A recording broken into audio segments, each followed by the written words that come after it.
Dengue ನಿಯಂತ್ರಿಸುವಲ್ಲಿ ಸರ್ಕಾರ ವಿಫಲ ಆರೋಪ. ಸ್ವಯಂ ಪ್ರೇರಿತ ದೂರು ದಾಖಲಿಸಿಕೊಂಡ ಹೈಕೋರ್ಟ್. ಮುಖ್ಯ ಕಾರ್ಯದರ್ಶಿಗೆ ನ್ಯಾಯಾಲಯದಿಂದ ತುರ್ತು ನೋಟಿಸ್. ಬಗೆದಷ್ಟು ಬಯಲಾಗುತ್ತಿದೆ ವಾಲ್ಮೀಕಿ ನಿಗಮ ಹಗರಣ.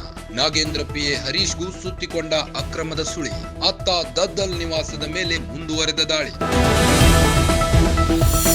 ಮಹಿಳೆ ಕಿಡ್ನಾಪ್ ಕೇಸ್ ಸುಳಿಯಲ್ಲಿ ಭವಾನಿ ರೇವಣ್ಣ. ಸುಪ್ರೀಂ ಕೋರ್ಟ್ನಲ್ಲಿ ಎಸ್ಐಟಿ ಅರ್ಜಿ ವಿಚಾರಣೆ. ಭವಾನಿಗೆ ನೋಟಿಸ್ ಜಾರಿ ಮಾಡಿದ ಸರ್ವೋಚ್ಚ ನ್ಯಾಯಾಲಯ.